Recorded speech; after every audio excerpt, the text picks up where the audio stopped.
Hi, everybody. Today I have for you my lecture on Plato's Crito.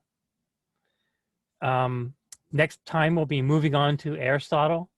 So this is the last lecture on Plato. As you know, and as I kind of previewed last time, this dialogue follows directly after the Apology. In terms of the timeline, from what we know of the trial and Socrates' death, this is roughly 1 month after the trial. And obviously the day of Socrates' death is looming near. And his friend Crito, one of his oldest friends, and again, purportedly close to the same age as Socrates in his 70s,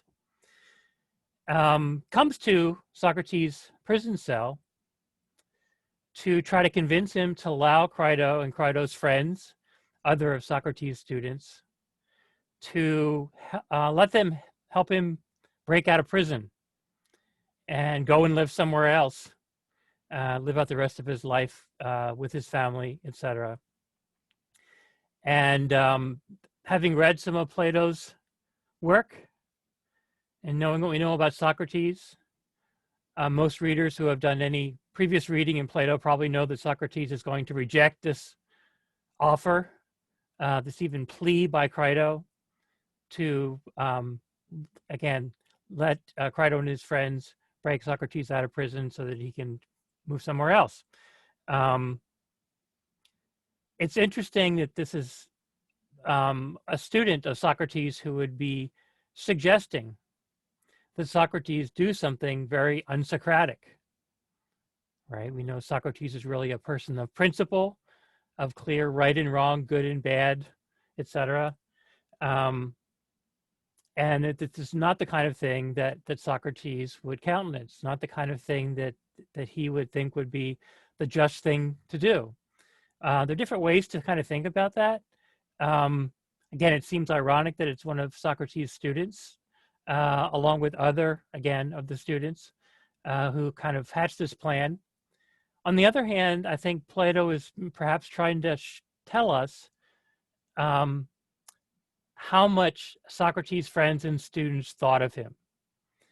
And one is supposedly old and wise as Crito, that they would actually try and do something so unsocratic, that they would try and do something that they probably know Socrates is not going to agree to, but nonetheless, they feel the urge that they have to at least try. And so on the one hand, we might say, well, they didn't really learn much from Socrates if they think this kind of action is okay. I think we can dismiss that interpretation pretty much. It doesn't seem like Plato would want us to think that of Socrates, that he was a failed teacher. It's much more likely, at least in my mind, that he's trying to, tell us the students really think highly of Socrates. They're trying to figure out how they're going to live without him. He was a mentor to them and somebody they could look up to. Certainly they learned a lot from him. And again, are very disturbed at the idea that they're going to be losing their great teacher. You see something simple in religion and other cultures. You might recall that when I showed you that scene of Socrates about to drink the hemlock in his prison cell, the scene there is not completely unlike the Last Supper of Christ. And he's there with his disciples, and they obviously have great faith in him and they believe in him. Nonetheless, they can't help but be upset, disturbed by the fact that he's going to die and not be with them there anymore, at least as they sort of interpret and think about what's ahead for them. So I think that's how we should really interpret what's going on here, that these were students that learned a lot from Socrates, but that, again, missing him is something that was so traumatic to them that they're willing to do things that are unsocratic. And the dialogue even opens with something that seems a little odd here, right? Socrates is in his prison cell, sleeping peaceably, and Crito is in the prison cell with him, presumably sitting next to him or standing over him, musing on the fact that Socrates seems to be sleeping very solemnly, very calmly. He seems to be at peace with himself.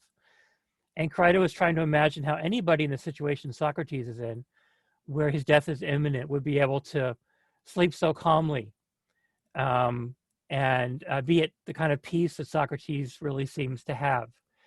And so Crito was kind of thinking about this, watching Socrates sleep. We know that Socrates wakes up from his sleep.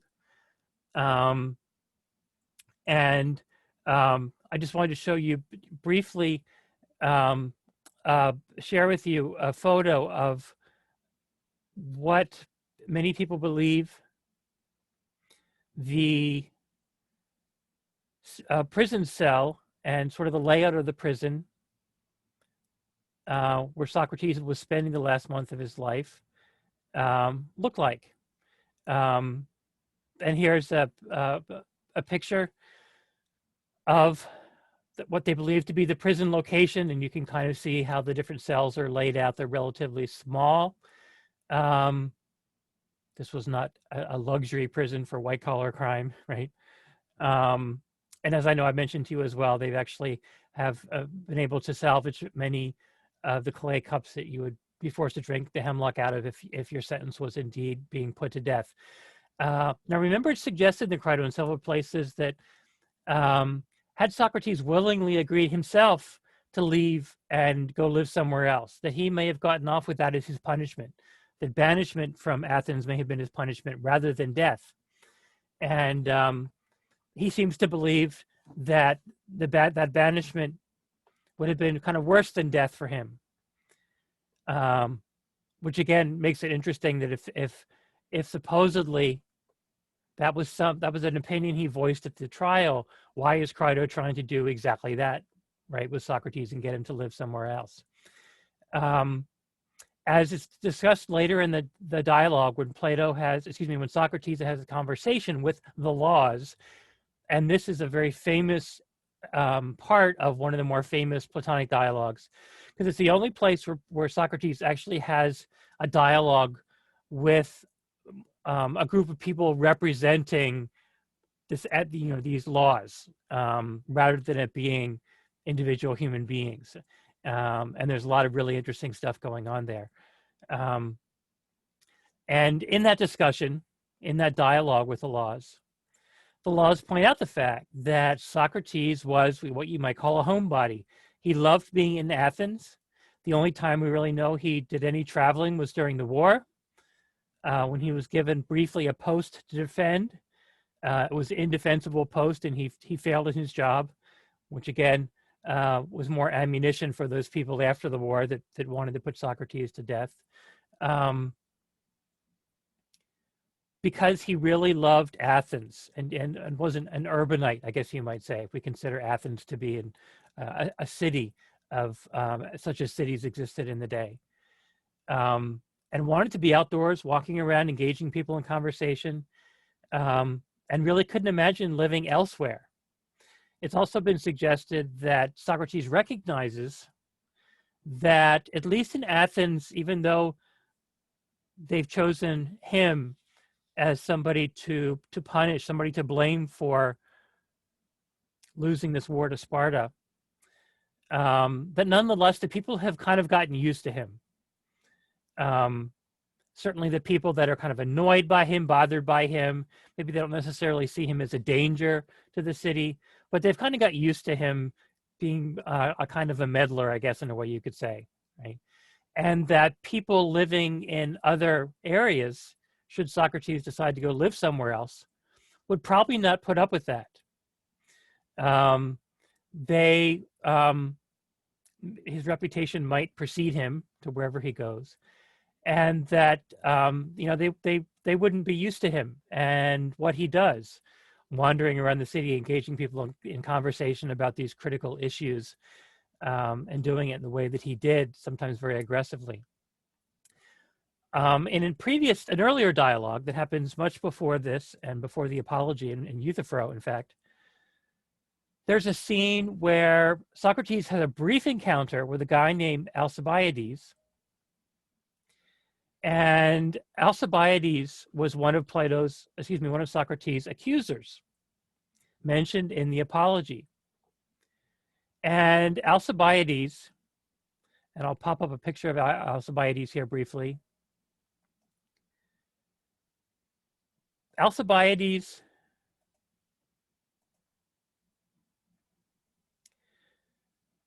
was an important figure of the time. And in fact, this is Alcibiades with Socrates.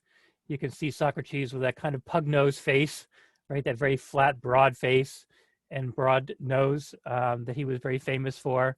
And you can see in some of the statues that exist of Socrates. This is Socrates with Alcibiades. You can see Alcibiades was known more than anything as a warrior and to an extent as a politician. And in this earlier dialogue, Socrates is very aggressively questioning someone about these questions of virtue and leadership, etc. And Alcibiades warns him. He says, "You're making enemies doing this. You want to be careful, and in fact, you're not going to be able to go flee and live somewhere else because they're not going to put up with you, like the people in Athens have, at least till that time that particular dialogue took place, were kind of putting up with him." And I think clearly Plato there is trying to do some foreshadowing of what would later happen with Socrates' trial, etc., and with Alcibiades being one of Socrates' accusers. Alcibiades was also a former student of Socrates, at least for a time, interestingly. So he knew Socrates. There's another element, another layer of this as well, in that Alcibiades was actually a turncoat during the war, as we'll see when we get into the Peloponnesian War with our Thucydides reading. Alcibiades had made enemies in Athens, like any general / politician would have. Different factions, political factions in Athens at the time. And we're planning on putting him on trial for some events that happened right before they were to fight a major battle. And these events included doing things that seemed like they were desecrating the gods. And of course, you would not want to anger the gods before a major battle. So Alcibiades was going to be put on trial. And he had already left with the boats that were off to fight this big battle in Sicily, that again we'll talk about here in a couple of weeks. But this ship is sent to bring Alcibiades back to Athens to stand trial. Alcibiades manages to escape and actually starts working on the side of Sparta and its allies, including the people in Sicily, and telling them how they can defeat Athens, what they should do, what their strategy should be. And this might seem really odd. Certainly it's a kind of treason, but it was not uncommon during the day. Alcibiades, if he felt like the people in Athens did not respect him, if he felt like he didn't have their trust, to the point that at least one political faction was wanting to put him on trial, that he would take his abilities and his knowledge elsewhere, which is what he did. So he becomes a turncoat here. And again, this later is also something that probably backfires on Socrates, because Alcibiades becomes a traitor, though he eventually returns for a time to Athens, historians believe. And he's an associate of Socrates, and that again makes Socrates look bad as well. So that's Alcibiades, one of his accusers, who's kind of portrayed here. So we have at the beginning, as I mentioned, Crito is here in Socrates' prison cell, standing over him. Socrates awakens, And Crito said, I hate to be here as the bearer of bad news, but it's pretty clear that probably tomorrow you're going to be put to death. Socrates and Crito both know that there is a ship, a state galley. So a ship representing the state of Athens is out on a sacred mission. And while it's out on the sacred mission, nobody can be put to death because that's an important state activity as well. But that Crito has news that that state galley is almost returned to Athens. It's almost back because it was seen close by, a place called Sunium, as it mentions in the dialogue. And so it will arrive later that day, which means the next day Socrates will be put to death. It's mentioned that it had been in Delos.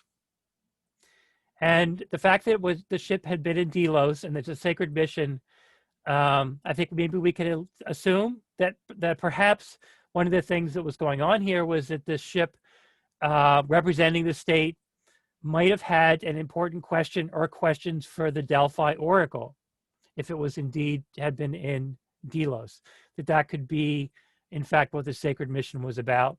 There are different theories about, what was going on here, but that's one possibility. And I mentioned to you how seriously people took this Delphic oracle. For example, again, during the war, asking the oracle how it could fight off the Spartans, etc., what it should try to do, as well as fighting off another enemy, an enemy of all of Greece, the Persians, that we'll also talk a little bit about down the road here.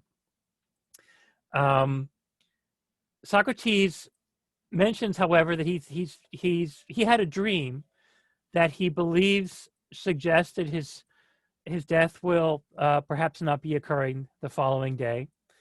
As a result of this dream, and Crito asked him to tell him about the dream, what happened, what did you learn in the dream?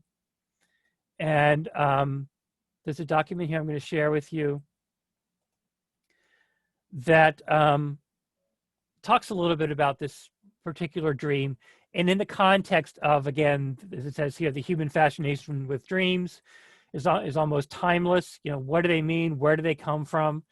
We now have at least some kind of scientific understanding of that, but you can imagine that people at a pre-scientific culture where mythology was a very powerful force.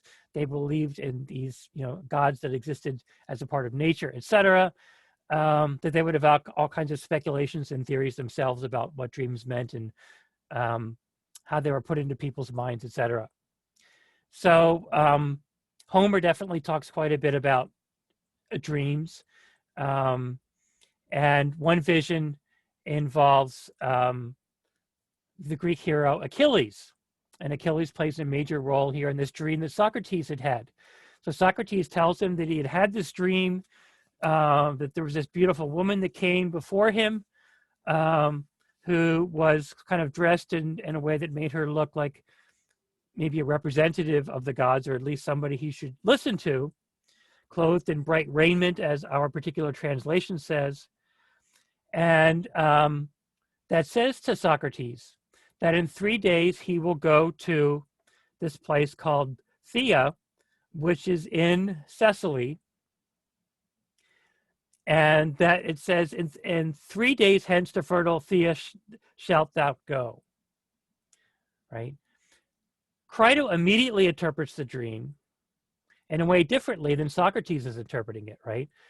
Crito believes that he recognizes that Thessaly, where Thea is located, might be a place that Socrates should flee to. So he kind of interprets the dream to mean that, because it did this woman did not say you are going to go to the underworld, or where we assume Socrates might be going if he's put to death, but that it's kind of suggesting to him, and maybe it's even foreshadowing to him, that he is going to end up in Thessaly. And Crito obviously thinks that indeed this is one of the places that Socrates could flee to and live out the rest of his life. Socrates also knows, however, that Phthia in Thessaly was the home of Achilles, right? The great Achilles that we read about in Homer and elsewhere. And it was his home. And because Phthia is the home of Achilles, Socrates interprets the dream to mean that he's going to be going to his home, which is going to be the underworld. And he believes the dream is foreshadowing his death. And that it'll be 3 days until he is indeed put to death, rather than this one day that Crito says, because this boat's coming in, and it's even reinforced to him by this idea that he will flee Athens, and in 3 days' time he will have made his way to Phthia in Thessaly. That's how he's interpreting it. So immediately here, and it's Crito even speaks as though he assumes Socrates also interprets this dream to mean that he needs to flee and head to Thessaly, and by 3 days' time he can be there. I'm going to show you briefly a map here. You can see where Thessaly is located. Thessaly is a region of Greece. Phthia is the particular area within Thessaly.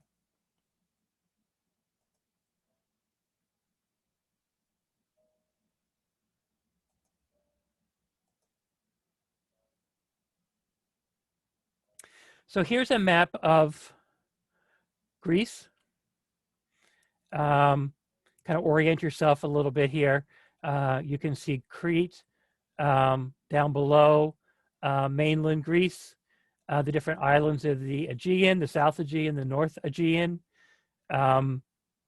Ultimately, at its height, Athens, which you can see here, the little red dot, Athens controlled all of the area around the Aegean. So here we have the west part of the Aegean, the north part, and then the east part is over here. And this is where these Persian invaders actually come from. They come from the east when they invade Greece, which again we'll talk about. And so they control this whole region here. Because they were a colonizing power, they had a huge navy, etc. This dot you'll see is, I'm not sure how exacting they were trying to be with the map. This dot is not exactly on the water here. It's just a little off the water. I mentioned to you before that Athens was close to the water, but not on the water. And then Athens built these walls down to the water to kind of protect Athens, so that if they were under siege, if somebody was trying to overtake the city, that they could still get people and goods in and out of Athens because they had these walls down to the water. The building of these walls was, in fact, one of the things that really concerned Sparta and made Sparta really worry that Athens was preparing for war, because it was building these walls that would allow them to undergo a siege and to survive it. So here's Athens, where Socrates was at the time, and here's Thessaly. It doesn't look that far for us today, but this was, a journey that would take some time. 3 days maybe is a reasonable amount of time for this journey to take, or something of the kind. So it's not that he's fleeing to a place that's right nearby, right? Thessaly is far away. It no doubt is going to have some different culture, some different traditions, etc., that Socrates would have had to gotten used to had he decided to go to Thessaly. But it may be far enough away that Socrates would be safe there. I'm also going to just mention briefly why I had this map up, that Sparta was over in this part of Greece. And again, it was inland. They don't have it particularly located that I can see on this map, but it was to the west of Athens. It was, again, not on the water. It was more of an agrarian society. At one point, in one of these Persian invasions, and there were 2 of them that would take place before the war between Athens and Sparta. During those invasions, Athens and Sparta, and actually many other people in Greece, actually had to work together to fight off the Persians, who had these huge armies. And there was a city on the east of Athens here. During one of these invasions, I believe it was the first time that Persia invaded Greece. People could see that this huge invading army, was coming, and there's stories about, how much land it destroyed. For example, an army of millions of soldiers was just flattening the land, killing all the animals because it needed to use those, obviously, to feed its army as it was coming up around from Persia to invade Greece, and Athens eventually. And even though it didn't have a big kind of navy that Athens had, it did have a navy, and they could see that arriving as well. And there's a city here called Marathon. And supposedly this man from Marathon needed to try and bring people to east here to help fight off the Persians, and maybe north as well, as the army was coming down from the north. And this guy ran all the way to Sparta from Marathon, and it was the equivalent of, it's like 3 or 4 marathons or something. It's a huge distance that this guy ran in just a few days, and this is where the marathon event comes from in the Olympics, and why it's this really grueling, very long race, because this guy, in a very short of a period of time, made this huge journey, as the story goes, from this place called Marathon to try and get the Spartan army to come and help the people in eastern Greece defend it and fight off the Persians. In fact, Sparta actually said no. So you can imagine this guy running all this way to Sparta, and then them saying, no, we're not going to help you. He no doubt was kind of destroyed, mentally by this. There are lots of mountainous areas. It was a very hard path to run from Marathon all the way to Sparta. In fact, the people in eastern Greece here, including the Athenians, were able to fight off the Persians during this first attack.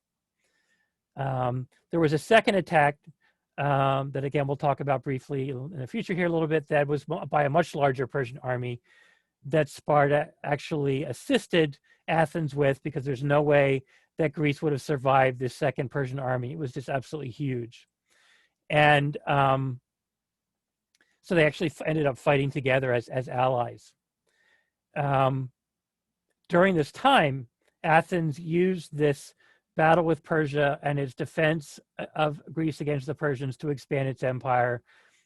And again, we'll get into that a little later in more detail.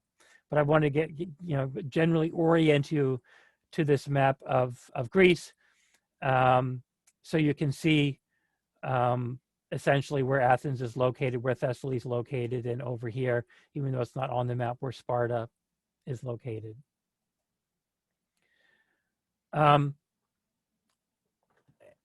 so again, we have this odd instance here where Crito was trying to get Socrates to do something that we know is very unsocratic. And then there's several arguments, right, that Crito makes for why Socrates should let them break him out of prison. He says, look, we've collected money. We have plenty of money together. Don't worry about us. We'll be fine. We can protect ourselves.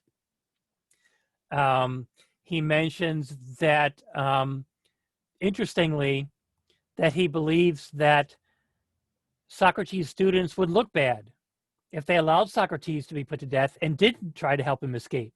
If they really believed in him, if they really loved him, if they really wanted, to help him survive, if they really felt that he was being treated unjustly by putting on trial and being put to death after the negative verdict.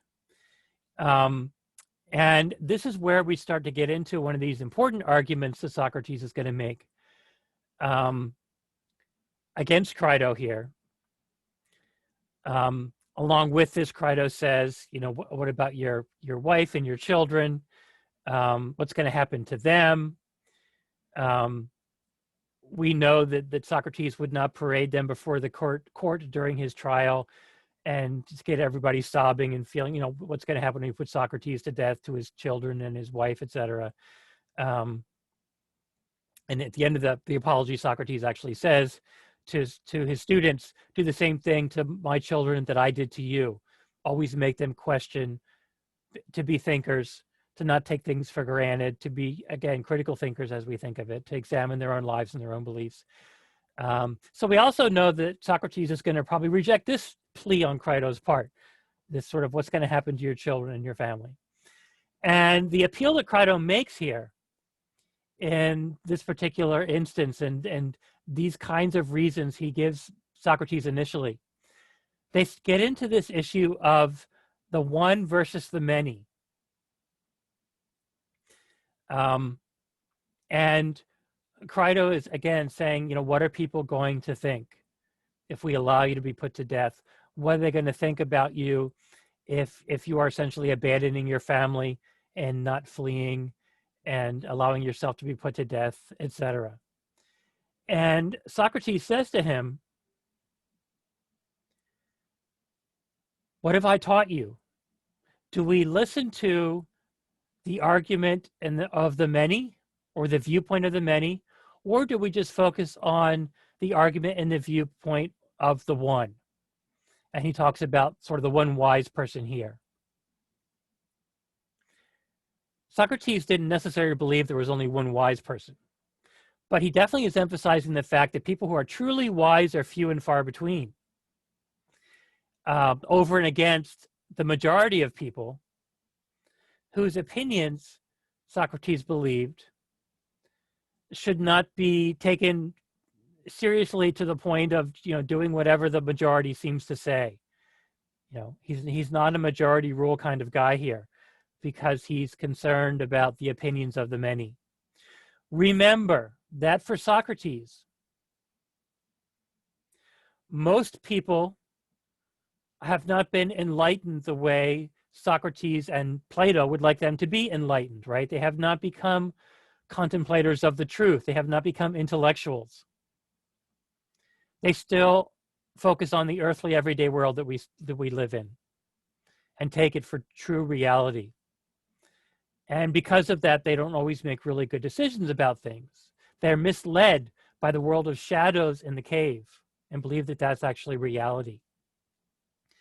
So, Socrates is saying, didn't I remind you we shouldn't be listening to the opinion of the many? We should just be listening to the opinion of the one, or again, the few people who are genuinely wise, because the many are, in fact, ignorant. And he uses examples, right?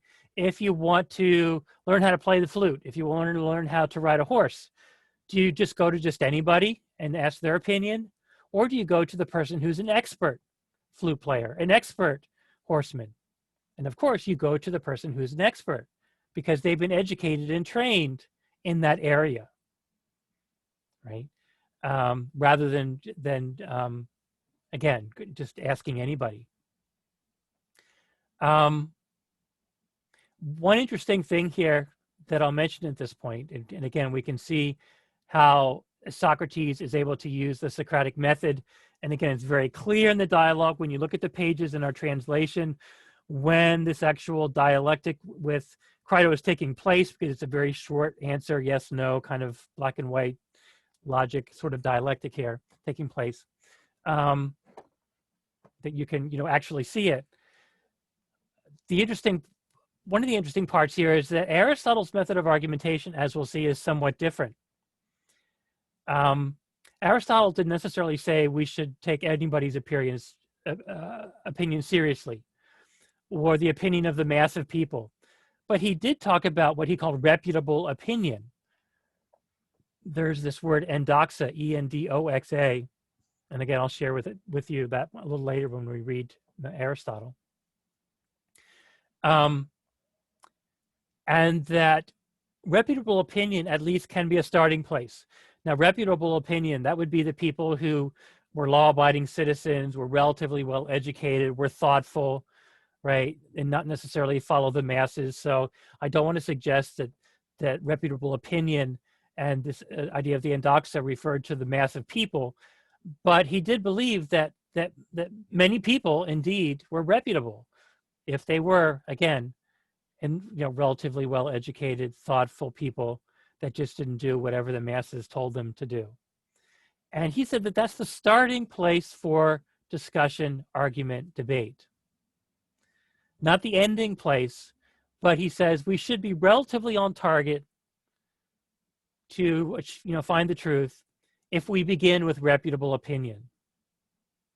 And that is at least different, I think, in some significant ways from what we see Plato having Socrates argue here, where he's really wanting to emphasize how few people are worth listening to, certainly on the topic of something like virtue and freedom and justice, right, which is what they're talking about now, and whether or not Socrates should escape, whether the trial was fair, whether the verdict was fair, etc.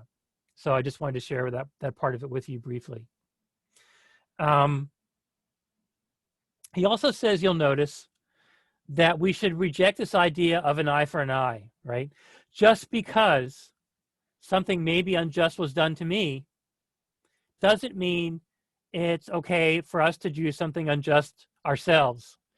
And Socrates for himself, thinking that would it be unjust for him, he says he would be not being true to himself and what he believes to allow himself to be broken out of prison. And that would be kind of like an eye for an eye response to this injustice that was done to Socrates. So he's rejecting that eye for an eye kind of attitude, that eye for an eye kind of ethics or morality, which I think is very important here too. One reason to emphasize this, again, we'll see in a little bit down the road when we talk about this war between Athens and Sparta, is that indeed both sides in the war had kind of an eye for an eye mentality. If they did it to you, it was fair to do it back to them. And in fact, you should do it back to them even more severely than they did it to you, as a way of demoralizing them and making them see that whatever they do, you're going to give it back to them worse, and to maybe get them to relent, to sue for peace, or to maybe less harsh in how they prosecute the war. And there's a whole thing called just war theory, that is theory about what it makes a just war, that we'll talk about here. But there was definitely an eye for an eye. They did it to us, we're going to do it back to them, and again do it to them worse than they did it to us. Response in both sides to this war. For example, if they didn't just kill your army but killed your civilians, your wife and children, wives and children, you should do the same thing to them, right? If they didn't just inflict military damage on you, but damage to your city and the people, your infrastructure, that was fair for you to do it back to them. Socrates is against this idea. It's not a just way of thinking. You cannot reverse an evil by doing evil yourself. It just makes you evil. And if you're a good person, if you're a just person, you can't do evil, right? Plato really believed in this idea. If you know what the right thing is to do, you'll do the right thing. And that nobody who's genuinely good does anything evil, because that means they're not genuinely good. If you know what the right thing is to do, you'll do the right thing. It's a particular ethic that Plato holds here. After refuting these arguments of Crito, again, is this imaginary debate that Socrates has with the laws. That is, again, one of the more famous parts of this dialogue and of all of Plato's writings. Just briefly before that, I wanted to share with you one other thing here that I think will be helpful in understanding the kind of method of thinking of argumentation, of achieving a decision, is being used here by Socrates and Plato. So I'll share this with you briefly. And again, it's something we'll be talking more about. As you can see, I've chosen readings where everything can kind of be knit together. So we'll be introduced to some themes in our early readings, and we'll carry those through over time, some of the other readings, and it'll help you, I think, because we're covering so much material in this course. So these terms will be raised again: teleological and deontological. You can see they both have as their suffix the word logical. They're kinds of logic, ways of thinking, ways of problem solving, ways of reaching a decision. Teleological. When something has a teleology, or your thinking is teleological, it means there's a specific path that's going to lead you to a specific goal. And that, in fact, the way you ultimately make a decision is by looking at the consequences. So it's, as it says here, considers the amount of good in the end, the consequences. So sometimes you'll see this referred to as a version of consequentialism. When you're making a decision, especially one with a real big moral or ethical element to it, you think about what's ultimately going to happen from making that decision or taking that action. And the idea generally within a specific form of ethics developed out of this called utilitarianism, that I'm sure many of you have heard of before. John Stuart Mill is one of the main proponents. That's why it says Mill here, utilitarianism. The basic idea is you want to maximize happiness and minimize pain and suffering. So you think about what is going to be the end state of what you do and whether or not the good outweighs the bad, whether it's going to bring about more happiness and less suffering, less pain, etc. And you can almost imagine it, and this is a bit of a superficial way of thinking about it, but it's a version of this idea of making a list, right? You're trying to make a decision about something, and you have pros and cons, right? And that's kind of your version of happiness on one hand and pain and suffering on the other. And which side is bigger, the pro side or the con side, when you think about the consequences of this action you're thinking about? And that's how you make your decision. There's some tricky things here, of course, with this kind of a teleological thinking, with this kind of consequentialism. You don't always know what all the consequences are of what you do, right? We often think today that all of our actions will endlessly ripple throughout the future, right? Like ripples on a pond, you throw in one stone and these ripples just go off into nowhere where you can't follow them anymore. How far to a chain of cause and effect do you follow before you say, okay, I followed it far enough and now I can make my decision? That's one issue. And again, there are ways in which people who have formalized this idea within utilitarianism have come up with this sort of a plan to follow here, but it is kind of an open question. The other thing is, when you make a table of pros and cons, I'm sure you felt sometimes that you can't just say there are 3 things on this side of the list and 3 things on that side, because maybe one of the things on one of the side of the list is really important, right? It's a major issue. So that what you end up with sometimes in these items you have on your list of pros and cons is apples and oranges. And sort of how do you figure that out? If one of the things that happens is something that is really good for you, that'll be a positive outcome, but what if the negative outcome was potentially someone's a real pain and suffering that's going to happen to somebody else, or maybe even to yourself, right? Maybe the good is that you'll become wealthier, but the con potentially is your death, right? And you want to say, wow, I can't, that if I try to balance those things out, the potential good of the wealth that I might acquire is not enough to outweigh the potential negative of my death. And so I decided not to take this action. But utilitarianism, consequentialism, this kind of teleological ethics doesn't necessarily give you a way of thinking about the apples and oranges, right? How much weight do you give to things? There's a version of this kind of thinking that you've probably also been familiar with or heard about called cost-benefit analysis, right? Some of you who have studied business and things related to business will be familiar with this. It's the same kind of an idea. Costs and benefits, right? What are benefits or the pros? The costs are the cons, right? So you have these 2 things, and you're having to think about how much is it going to cost to do something and what's going to be the benefit. This is the kind of thinking, for example, that health insurance companies have to think about in making decisions about what kinds of potential cures, medical procedures, kinds of potential medicines they're going to pay for. And it's why they will often not pay for things that are still considered experimental, because the benefit side is, well, if the person survives, that's a great benefit, but this is really experimental. We're really not sure about this. And it's going to cost us a lot of money to cover this treatment, whatever it is, this medicine, et cetera. And if insurance companies are going to stay in business, right, they've got to think about how much money they're paying out, right? It's a difficult situation to be in.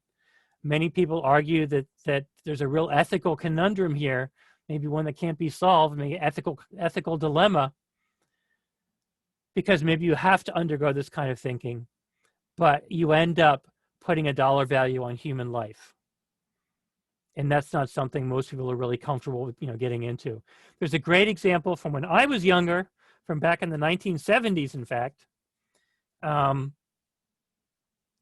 with the Ford Motor Company that built a car called the Ford Pinto, and they made a bad engineering decision, and they put the gas tank in the back of the Ford Pinto, such that when you ran into the Ford Pinto from behind, it was all too frequently bursting into flames because this gas tank would catch on fire and then explode. And people were dying from this.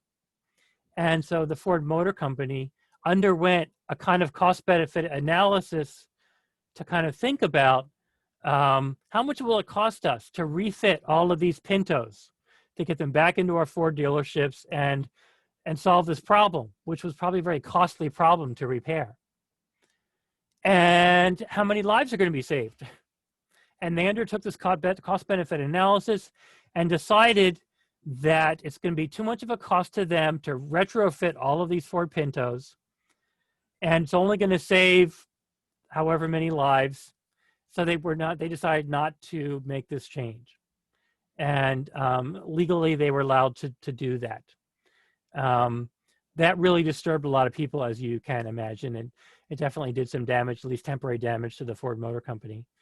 But even today, and now we carefully consider these, right? We have government agencies that look into health and safety things that might say, you have to make this change. And maybe the government would help provide some money for them to make that change if they, made that engineering mistake. But we evaluate products all the time and think about, again, are they safe? And if they're not safe, do we force companies to take them off the market, or do they have to make some kind of change, alteration to them, et cetera? So there are all kinds of versions of this kind of teleological argument, looking at the results, at the outcomes, and a kind of a cost-benefit, pros-cons sort of approach. The other side here you can see is deontological. And you can see deon here equals duty, right? Focuses on the protection of individual and universal rights, behavior rather than consequences, right? The reason it says focuses on protection of individual rights here and universal rights is because, according to teleological ethics and utilitarianism, there might be a situation where with a certain action that you're thinking about taking, some people will die. Some people will only be sacrificed for the benefit of the larger good. Because it looks at things in terms of aggregates, right? How many people might perish, how many people might survive, if the one side is bigger than the other, and maybe even you decide the list of pros needs to be 3 times longer than the list of cons when we're talking about human life to make a decision, something like that, right? That some individuals might need to be sacrificed for the larger good, right? We talk about that kind of thing a lot, I think, because there are many times in which we think about our own laws and policies, and in the United States and other countries need to do this as well at the local, state, and national level. Do we try to protect every individual? Do we not do something if even a few individuals might be negatively impacted by it? Or do we focus just on the larger good, right? And there are different kinds of politics that fall on both sides. Historically, people that see themselves as more conservative tend to focus more on individual freedoms, individual rights, right? And are more likely to reject a decision where some individuals might need to have their welfare sacrificed in some way for the larger good. Then you have on the other side, the more liberal side of the continuum, especially if you push it as far as things like socialism, right? Where you might make decisions and say, okay, it's for the larger good. The larger good outweighs the good of a few individuals, and so that you make your decision accordingly. That's why deontological ethics says the protection of the individual here. You will not make a decision where certain individuals are asked to make big sacrifices for the larger good, right? And it will extend those rights to everybody. Life, liberty, and the pursuit of happiness, right? That set of ideas, for example.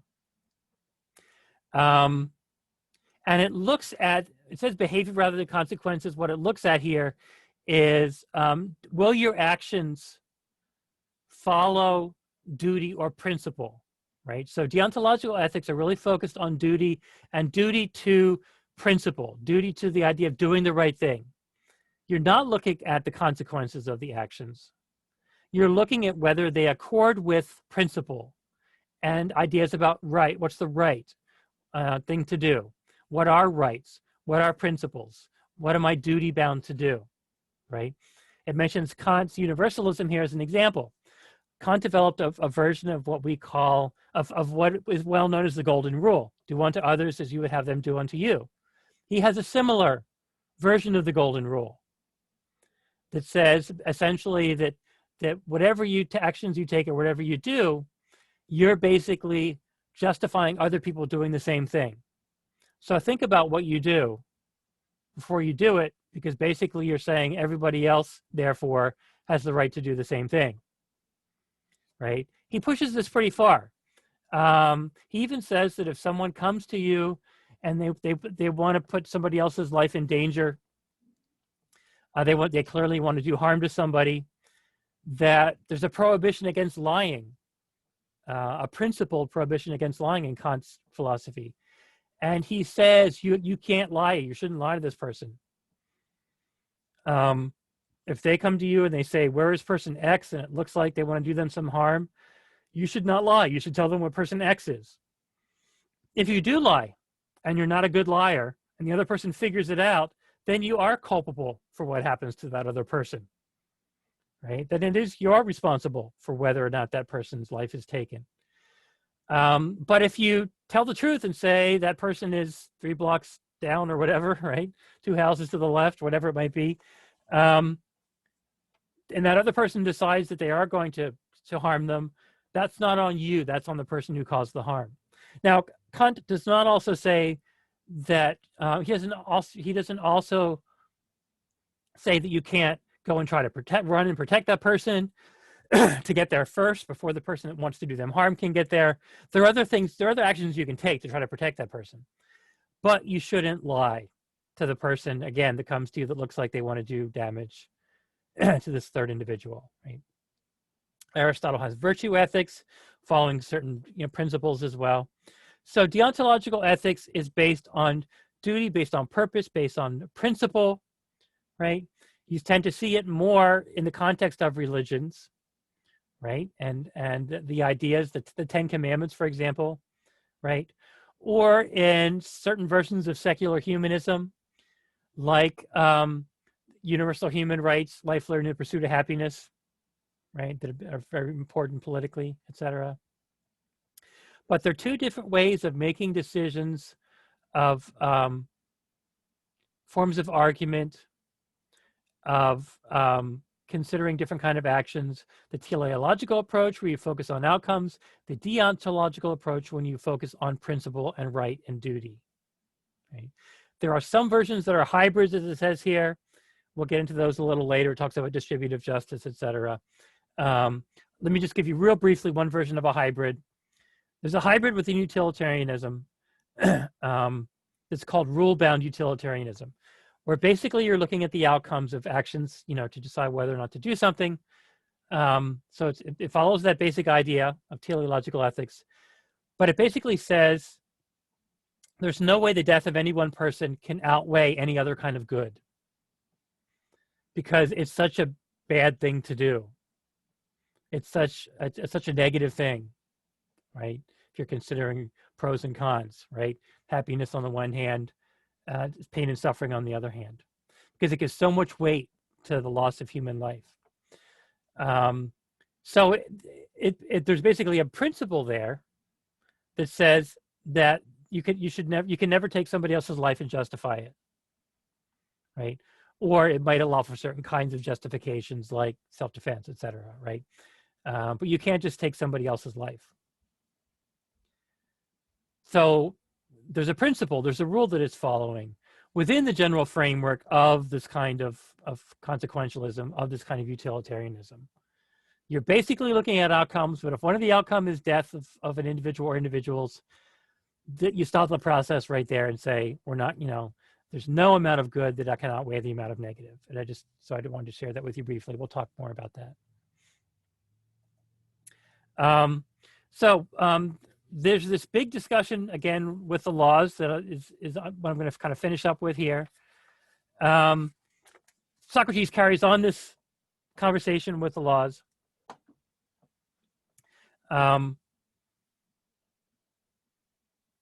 And he does it in a way, and I think our translation helps us do this too, that evokes what we commonly, and since the Enlightenment, have called social contract theory. And some of you might have recognized social contract theory in this conversation between Socrates and the laws. One of the things I want to say first is that Socrates is considering the laws in the context of a just society. This discussion with the laws, he's not having with just any set of laws or a set of laws that are potentially corrupt. He's having this conversation with a set of laws that are of a well-ordered state. And you see that those terms again being used several different times. He uses those terms. Plato uses those terms a lot in the Republic, where he's imagining the perfect kind of society. So because Plato is using the word well-ordered state here to describe these laws, we know he's talking about just laws, good laws, right? So we're not going to get into this question of the laws being corrupt. If the laws were in theory corrupt, the thing you do is to try to change them, right? Within social contract theory.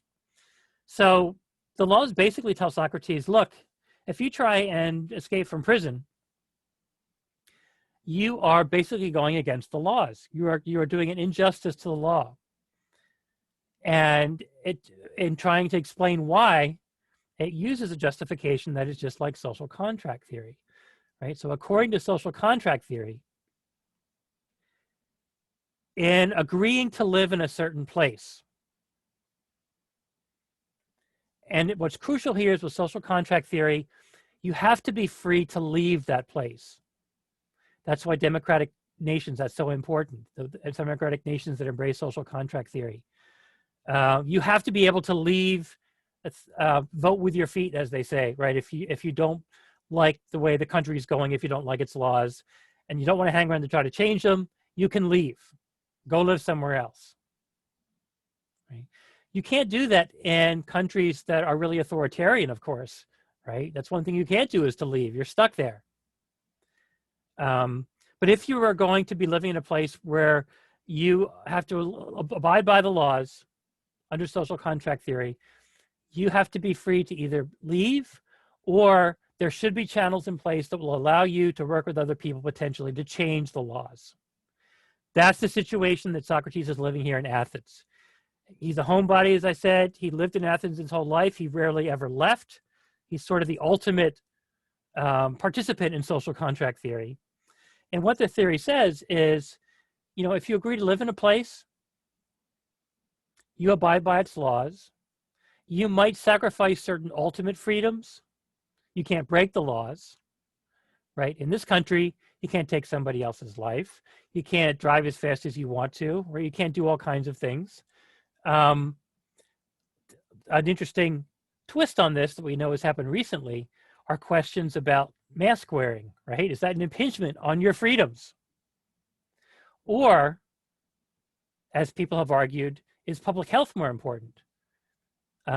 Is your freedom to wear your mask as an individual, a freedom that nobody should take away. You can see those people are using a very deontological kind of ethics here and saying that freedom is absolute. You can't take that freedom away. The public health perspective says the consequences of what you do are going to affect other people, and you could make other people sick. So this action you're taking isn't necessarily just going to affect you, and it's not just about your rights. You are taking away other people's rights by potentially in harming their health. You're putting their health at risk. That's one reason you can't drive as fast as you want to drive on the highway, and you have to get a license, etc. Right? We abide by these laws all the time. Right? It's interesting to think about the fact that going into places that sell food and restaurants, you have to wear a shirt and shoes, right? It says shoes and shirt or no admittance. People don't complain about that and say, this is my first, these are my individual rights. These are my First Amendment rights. My rights are being taken away from me. I should have life, liberty, and the pursuit of happiness. I should be able to live how I want to live. And I'm going to go in this restaurant without shoes on or without a shirt on. It's interesting you don't see people kind of doing that and making this big claim that their rights are being impinged upon. When it's mask wearing, on the other hand, which as we know has become very politicized, right? It becomes something very different than that for some people, right? And it's okay if you go into a restaurant without for them if you have to wear shoes and a shirt, but it's not okay if they make you wear a mask before you get to your table or you're buying groceries or whatever it might be. So it's just to kind of think about that a little bit too.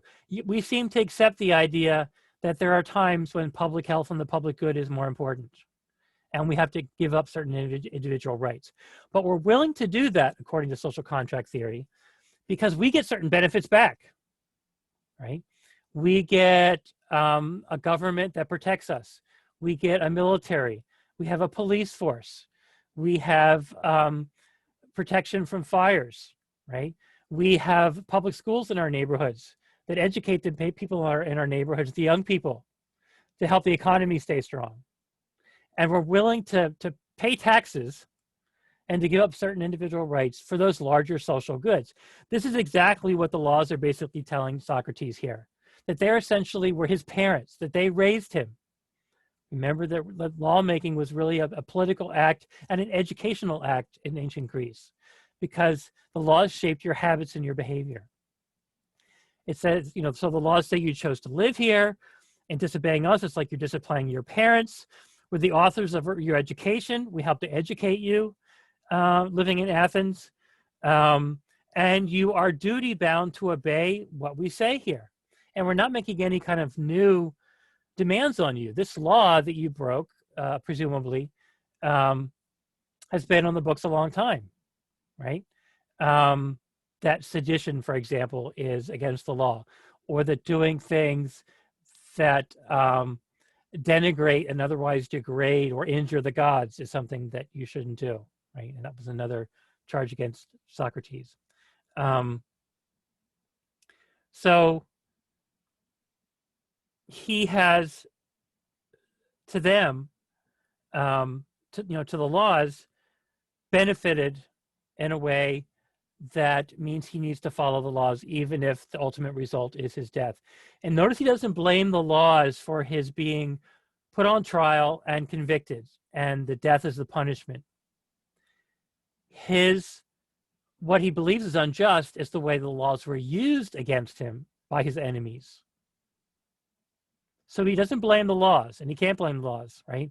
If he did, he should have tried to change the laws, or he should have just left Athens, right? As somebody that wanted to ask critical questions of young Athenian people and start to elevate reason over the authority of the gods, etc. He could have just decided, I'm going to go do this somewhere else because the laws of Athens are such that I might get in trouble doing this, right? So his problem is not with the laws. His problem is the way in which the people who he views as his enemies are using the laws against him, right? And as I said before, ultimately, in a lot of ways, as a sacrificial lamb for Athens losing this war to Sparta. So this is a real great early example of what we think of as social contract theory, the most, the modern formulation of it we see was John Locke and other Enlightenment philosophers, Rousseau, Voltaire, Montesquieu, etc., that are folks that are discussed in Hum 2. But you can see that there was sort of a version of it at work here. Yes, I think our translators use certain translation to bring out the social contract element of this and to make us think that, hey, this is like social contract theory that we have and still utilize today. But nonetheless, I think any translation would show something that would have some of those similarities to social contract theory here. And so this is another reason why Socrates says, no, I can't let you break me out of prison, and why he ends up following through, to his death, etc. Those are all the things I wanted to talk about relative to Plato's Crito. Again, I hope you found that helpful. I know it's a little more straightforward to read than the apology was, so I hope that helped. With these ancient texts that we're reading, I'm not sure if I mentioned this before, so I'll mention it now. You probably noticed that there's numbers appearing in the middle of paragraphs and things, and it might be kind of confusing. Some of that was the formatting threw things off a little bit, but those are index numbers that appear in the original text in the margins to allow you to find certain places in the writings, and you can see them in Antigone and Plato's dialogues. I think they're also probably maybe be in the Aristotle that I put online for you to read. They help you with, find a particular place in the text regardless of what translation you're using. Certain translations are going to be a little more sparse than others. So maybe page 3 in one version and translation, maybe page 5 in another. How you find things, while the index numbers will be the same regardless of the translation. And you'll be able to go to number 47 or number 30 or whatever, and it'll be the same place in the reading, just with a different translation. So that's why those numbers are there. So as always, if you have any questions, please let me know. Again, coming up next, we have the first book of Aristotle's Ethics. The basic terminology will be laid out there. The different kinds of thinking, issues of cause and effect, of means and ends, of what's the ultimate goal in life, about what is virtue. We'll see that those issues are raised, and I'll have a lecture to go along with that I think you'll find helpful.